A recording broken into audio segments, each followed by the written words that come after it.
It's a late afternoon. Thank you everyone for being here.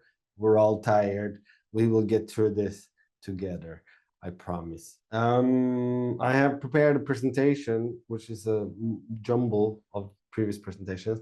I think following this talk, I will talk quite a bit about Jonas Lund Token, which is the first decentralized autonomous organization in the art world, which I founded in 2018. Which aims to optimize and streamline decision-making for my career and artistic production, but more on that later. First, I will share my screen and then we can see if it works. And then I'll just give you, just to introduction, I will just give you a broad overview of some of my works over the last 10 years, maybe.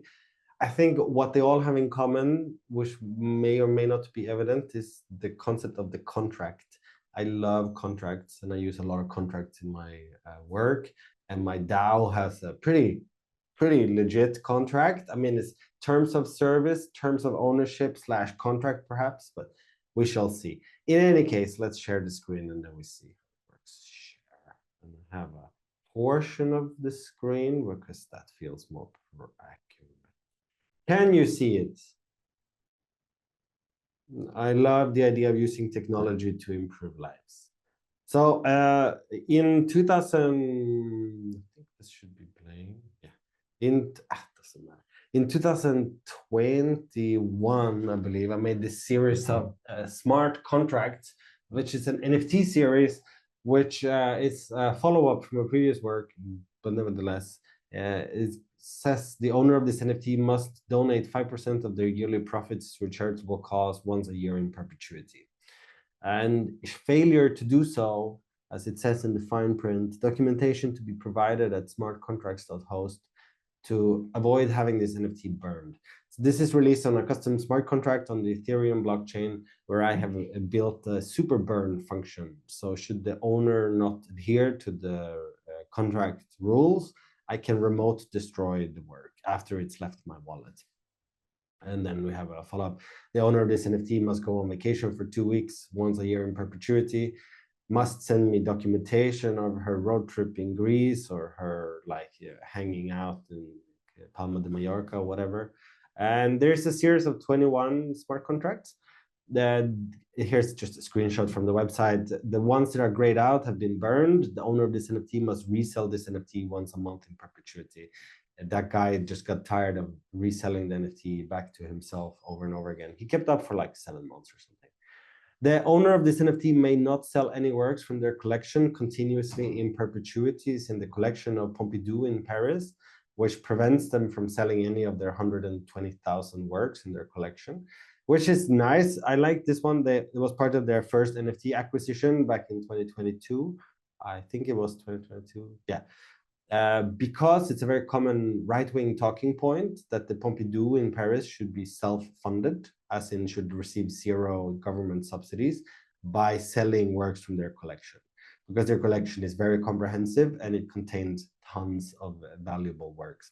So now, because this work is in their collection, they may no longer do so, because they also have an obligation to maintain the quality and whatever you call it, like this integral structure of every work in their collection. So should they sell any work from their collection, they may not, because then they would destroy work.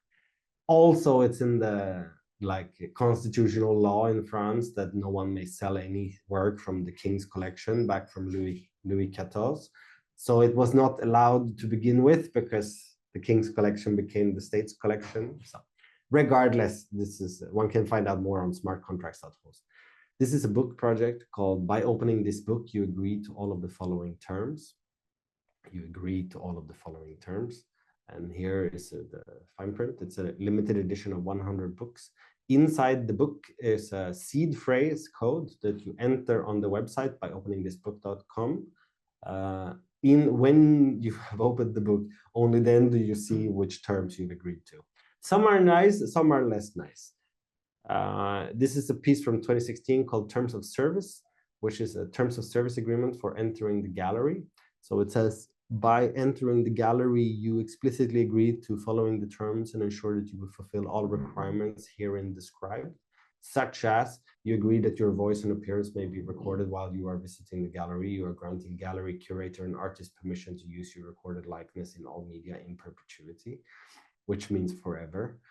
Which also means this is just a copy from an Apple Store terms of service. Like every time you walk into an Apple store, Apple grants themselves the right to use your recorded likeness forever. You agree to respectfully talk about the exhibition in a positive manner to all of your acquaintances and encourage them to visit gallery. You agree to follow Jonas Lund on Instagram.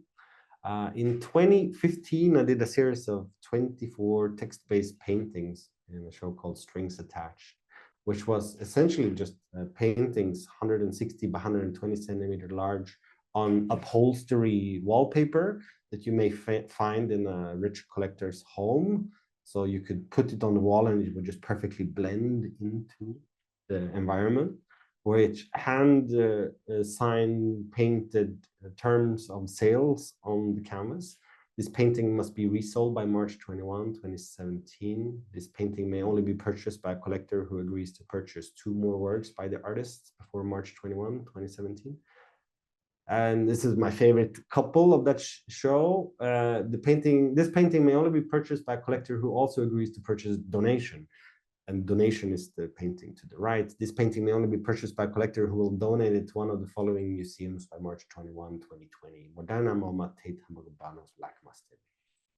So yeah, how all could also be called how to get your painting into the museum art collection, because here the artist for scale is posing in front of the painting at the Stedelijk Museum in Amsterdam.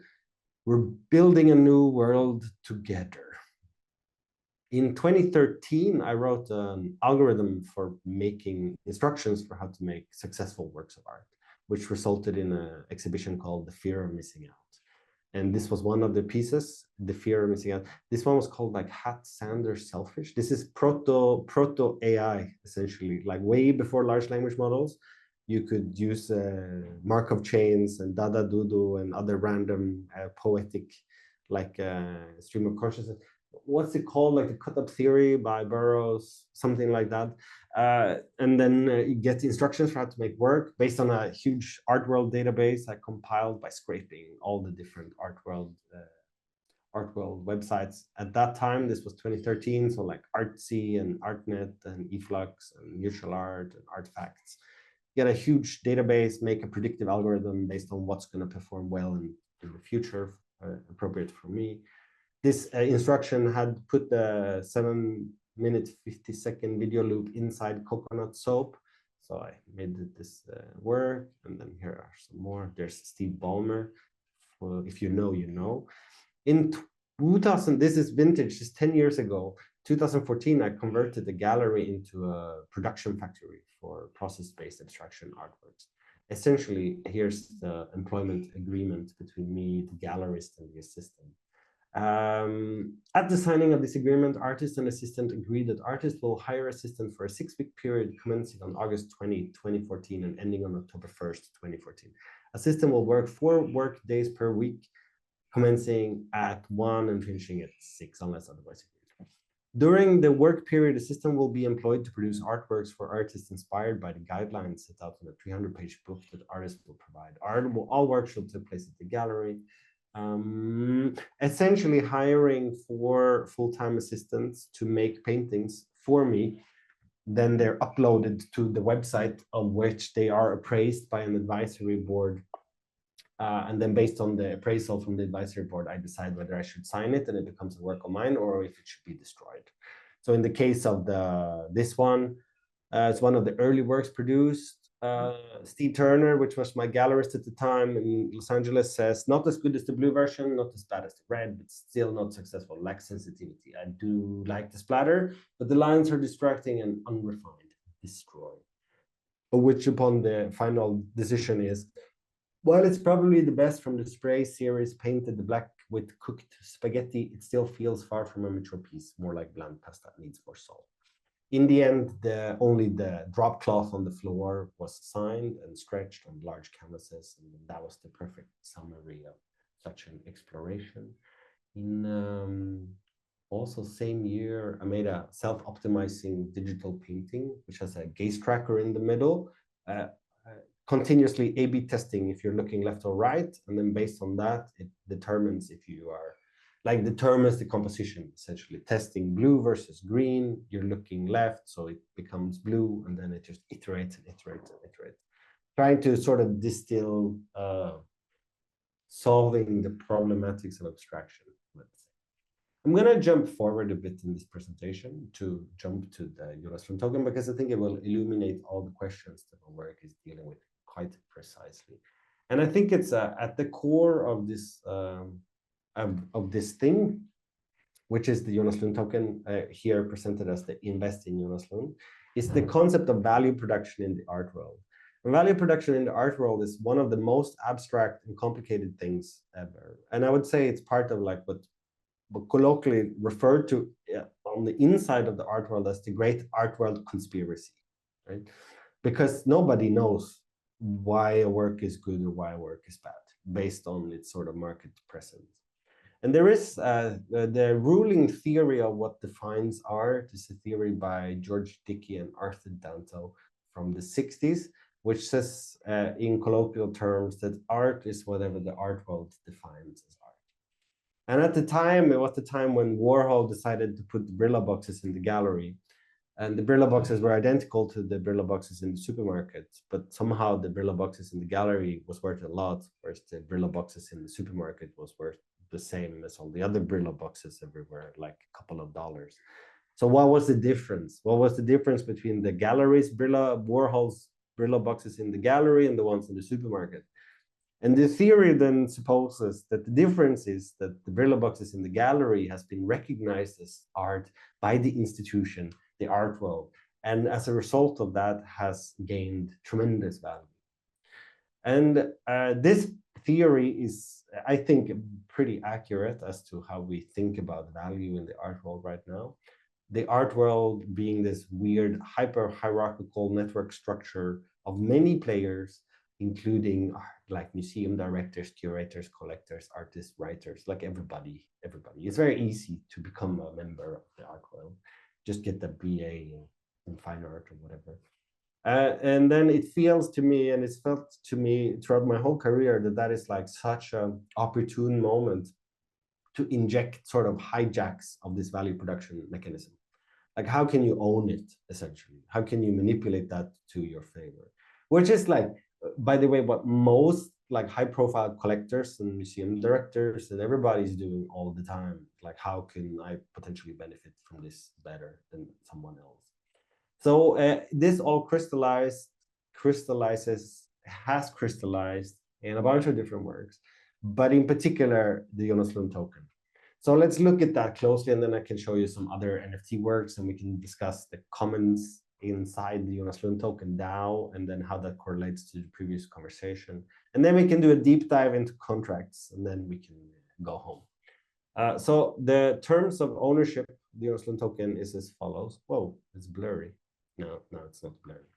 The Jonas Lund Token is a 2018 work of art by Jonas Lund, hereinafter referred to as artist. That's me. Jonas Lund Token is a cryptocurrency based on the Ethereum ERC20 token standard with a fixed amount of 100,000 tokens. So it's a totally fungible token, right? Like ERC20 is fungible tokens. One Jonas Lund token is the same as another Jonas Lund token. The JLT Ethereum smart contract address is blah, blah, blah. 10,000 JLTs are distributed by artists to form the initial board of trustees. 10,000 JLTs are distributed by artists to two artists. 80,000 are distributed in 3 separate phases. This is not so important anymore because I think that's been changed. What's interesting is paragraph 15. Each JLT grants owner the right to vote on all proposals concerning the artistic practice as available on the Jonas Lund Token website, as submitted by artists or JLT holder with more than or equal to 100 tokens. Owners do not spend their JLTs on votes, but retains on tokens. Owner may submit proposals to the JLT holders and board of trustees if owner holds at least 100 tokens. So that's somehow the basics. What you get to do is you get to participate in the decision-making process. So the theory, if you remember the institutional theory of art, and the hierarchical power structure of the art world. But the higher up you are in this power structure, the more influence you have in determining what's good and bad, and what's relevant and what's not relevant, and what's valuable and what's not valuable, and what gets platformed and not platformed. Like as an example, like the board of, like, let's say MoMA or the New Museum that advises the artistic director, they are full of collectors, right? Like rich collectors. They will always propose to show their favorite artists from their collection, because once they get included in the shows, their value is going to increase, and so does their portfolio. So the theory is now that the more people I can stake in my board of trustees, my Jonas Lund Token holders, representatives from the art world, from the very top of the art world hierarchy, the more of a self-fulfilling prophecy the work becomes. It's like hedging the value production. Because if the people on the top just decide, and it doesn't matter if it's blue or red, but as long as they decide it's going to be that, if they are part of my board and they make the decision that the outcome of a certain proposal should be this, it's automatically the correct decision, because then it's like, it's hedged, right?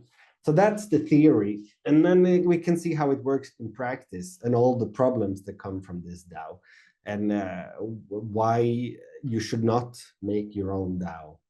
This would be my suggestion.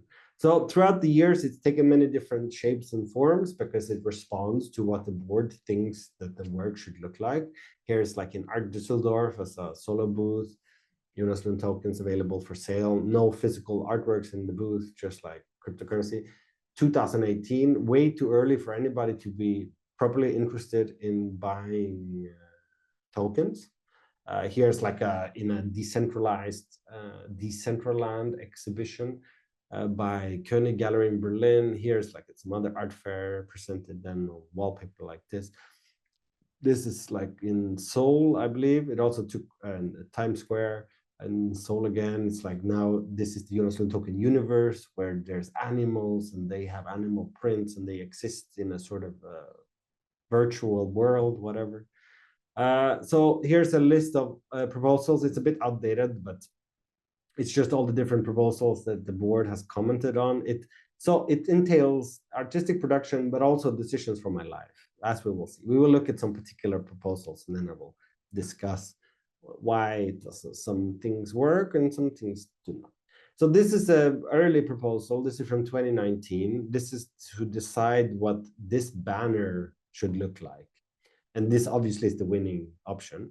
But then we can look at all the options, and then we can see the amount of labor that goes into running a DAO. So the show banner, Kindle show banner design. Here's the follow-up proposal. This is the option 1. It looks like this. It's like very black and white, not so exciting. Option 2, Jonas Lund tokens available for sale. Option 3, binary divisions to signal what the JLT board is busy with, picking between left and right, original JLT identity of full display.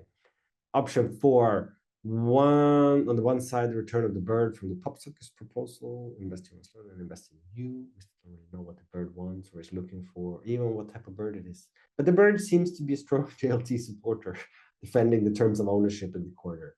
And on the other hand, an advanced crypto 3D rendering JLT logo on a sky background. Obviously, that was the winning option. And then here you can see the installation mock-up. And then you just see how people cast their votes. At this time, it's totally off-chain voting, but the tokens are on-chain. But this is like 2018, 2019. When trying to explain to anybody how a MetaMask wallet works was like a massive undertaking, of which I had not much energy for. Regardless, there's multiple ways of getting tokens, and this hasn't changed that much over the last 6 years. One of the principal ways is the Jonas Lund Token Bounty Program, which is a classic initial coin offering hype mechanism inspired by the 2017 craze of investing in initial coin offerings, where most of the ones, only like one successful thing ever came out of all of that. And I think that's the Tezos blockchain, which started as an ICO also. I think that's the only business that remains from all these years of billions of dollars of invested and raised capital in 2017. Regardless, you can do favors for me and you get rewarded with JLTs. And this is relevant for this talk because as one of them is invite Jonas Lund to give a talk. You can get 1 to 200 Jonas Lund tokens. All one has to do is to submit the form at the bottom of the page. And you can invite Jonas Lund to like include a work by Jonas Lund in a group show, include a work by Jonas Lund in a group show in an institution, host Jonas Lund solo exhibition at a gallery, etc. All these like different metrics that provide value in the artwork. And it's also a way for me to continuously onboard everybody I'm working with, because everyone I'm working with sort of gets absorbed into the DAO and gets become a member. So that's quite a successful bounty program. I think there's a log on the website you can check everybody who received. It's all total transparency, this work. Like everything is online. You can just check everything. Here's a voting closed on proposal 31. This was a good proposal and I think illustrates a little bit of the tension that comes with such a DAO, which is a proposal submitted by another board member called Roel Wouters. And it's a proposal for me to go on half a year sabbatical. And it says, here's a proposal. In order for Jonas' mind and work to stay sharp, I propose a half-year sabbatical. During this half year, Jonas Lund is not allowed to participate in any show. Also, he's not allowed to produce any new work. Of course, Jonas Lund is allowed to read, think, write, and talk with peers, travel, and earn income with offline labor. No social media. The sabbatical starts in October 1st, 2021, ends March 31st, 2022. That feels like many years ago. So we can see that the result was that no way his Artifacts ranking will be ruined. For people who don't know what Artifacts is, it's our artist ranking website that's been online for the last 20 years. I think they are just looking at exhibition history and then giving you a rank in a sort of competitive zero-sum game where Andy Warhol or Pablo Picasso is always first. Anyways, we can see how people are voting. I was kind of against this because I had tons of stuff to do at the time. But should the proposal have gone through, I would have honored it because otherwise the whole project would crumble. So what's clear from the voting is that there's some categories of holders of Jonas Lund tokens. One is like my friends, which I invited, like my colleagues' friends, and the other are like business partners, which includes gallerists and dealers and collectors. And my friends were 100% for the sabbatical, and all the other people were 100% against the sabbatical. Because they say like, okay, so Johan Koenig says, no way. I do think it makes sense at a later point, but not at this right moment. And then Katrina, a life of cultural hyperproduction is the dominant economic model. Funnily, Tarek says, funnily, I will soon take a sabbatical on my own. My good option when you feel somewhat stuck and need fresh impetus. Just doesn't seem to be stuck at the moment. Yeah. It's funny, like in the end of the day, I had to sort of coerce some people to vote my way because it was too close, essentially. And then it goes. This is the most recent proposal. Maybe we can skip forward a bit. I'm not sure what we should look at, but there are many proposals, but I think we can look at this and then we can look at the latest iteration of the Jonas Lund token, and then we can go back and look at some other NFTs and then maybe open it up for some discussion just to make it good. So one of the problems with I will talk about the problems of this DAO.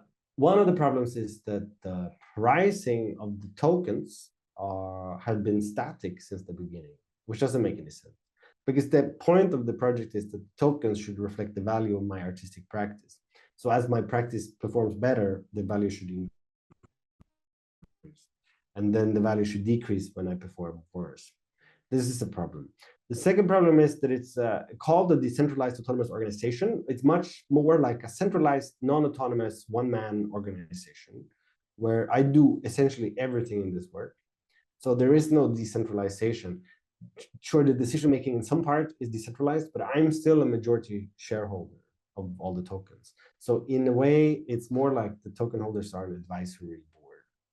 The third problem is that there is no real proper incentive to participate beyond being like my friend. So like it becomes a project that instrumentalizes my friends, essentially, because then you get nothing for voting. You don't get rewarded for being right on the vote. The only sort of long-term reward is that you hold all the tokens, and then in the future distant, maybe somewhere they become super valuable and you can cash out. That's somehow it, which is very unlikely to happen at this stage, because I think this sort of cryptocurrency wave or hype or whatever has sort of waned proper, despite the recent like highest value of all time of Bitcoin from last 2 weeks, just because Trump got elected, which is such a depressing combination of events. But in any case, I wanted to address the first problem of all the problems I listed with this proposal, which is the JLT pricing algorithm, TM, which will be explained here. Dear Jonas Lund Token board member, we're working on something that should have been implemented from the beginning of the JLT journey back in 2018, the JLT pricing algorithm. Let me explain it. When JLT launched in 2018, its value was connected to Ethereum. Why? Because ICO hype, but yes, still doesn't make too much sense. And one JLT was priced at 100th of one ETH. In 2019, I dropped that pricing structure and set a fixed price for each JLT. This fixed price has been more or less static since then, which isn't right. The price of one JLT should be directly linked to my career performance, and it should be dynamic. It should update itself based on how my career is doing. Enter the JLT pricing algo, an algorithm that will analyze and observe a set of parameters that we choose and derive the price of one JLT based on that. The vote is about what parameters to analyze and observe. Option 1. This is just a graph of my artifacts rank over the last 10 years. Option 1, a simple and straightforward solution based entirely on my artifacts rank. Since 2019, this has moved from around 2,500 to my current rank of 864. In Artifacts words, Artifacts harnesses the power of data and technology to organize and understand the art market. Our database helps people navigate their ever-changing art world landscape. So it does make sense as a career analyzer, and is an elegant solution in the sense that it only takes into account exhibitions. That's it. Additionally, this option will be very easy to audit to ensure that it's fair and makes sense. Downside, it lacks direct influence from me and the JLT board. Option 2, combine the artifacts rank with more data, including social media, cloud, followers, likes on Twitter and Instagram, press mentions, amount of show invitation, email. These are obvious additions. However, it's harder to precisely quantify how one's career is doing in relation to those metrics. Does Instagram likes really matter? What constitutes success? Is it just shows, or how present one is in the general conversation? How important one's topics and themes are? Option 3, combine option 1 and 2, but add yet another layer, self-reported health check-ins. In this option, I would design a survey that I would answer weekly or monthly, which quizzes me on how I'm feeling, but how I'm doing. How is my workout routine? What am I eating? How healthy is my lifestyle? Essentially, we would quantify all measurable metrics of the performance of my body and lifestyle, and take the position that the healthier I am, the more valuable one JLT should be. Of course, the more healthy I am, the longer I live, so the more time I have to make more valuable art, right? On the other hand, if I would pass away, the value would increase a lot. So perhaps this health survey flips at some point, either very healthy or very unhealthy is good. Option 4, this is open for suggestion, vote and comment. So in the end, the artifacts plus social press plus health survey won. So that means, but now for the problem. So that was in February this year. I have made zero effort to implement this since then, because I recently became a father. So I have like next to zero time for any of this stuff anymore. But also, I think having such a metric on my life, it would be completely super depressing to continuously quantify your like success based on artifacts, which will obviously perform worse now because I'm much more busy, have much less time to do stuff, and my health and socials and press, because I just cannot deal with social media. So the problem, right? I tried to make it, but I didn't make it yet. But I'm now obliged by the board to make it. So I shall make it, I promise. Okay, so this is like the Jonas Lund Token. The latest iteration of the Jonas Lund Token is the JLT futures, which was my way of buying myself a paternity leave. So essentially, this is futures commodity contracts. So Jonas Lund Token futures, this is a painting. It's 100 by 80 centimeters. It will expire in September 2028, and it's unique. So in September 2028, I have to make a painting for the collector who bought this piece, and then that will just slot in the frame essentially. So it's like exactly just like avocado futures or corn commodities. This is a way to bet on the future value of my work of art and the value of the Jonas Lund token. So it's a series of just like physical futures, essentially. On the back, this is the fine print, which we can read, which says, at the specified maturity date as defined in the contract, the holder of the contract is entitled to receive the corresponding physical artwork. The quality of each delivered artwork is appraised by the Jonas Lund Token board at the time of the contract expiry date. The quality of the artwork will be assessed according to predefined criteria. Artworks will be categorized into the following quality standards. A quality meets the quality criteria as defined by the contract's terms and conditions. AA quality exceeds the quality criteria, indicating premium quality. AAA quality represents the highest possible quality and is considered exceptionally premium. The specific quality standard for each artwork will be determined by the JLT board. If the delivered artwork falls below the A quality standard, the contract holder may request a discount on the contract.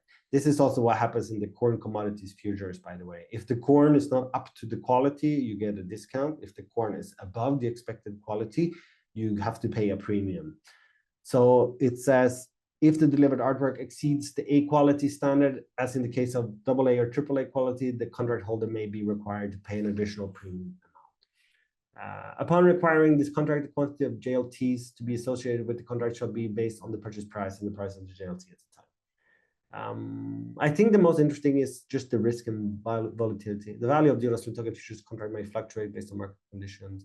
In the event of the artist passing, this contract will not expire and will remain as a futures contract in perpetuity. So this is the latest, which bought me some time, which was fantastic because then I could hang out more with my family.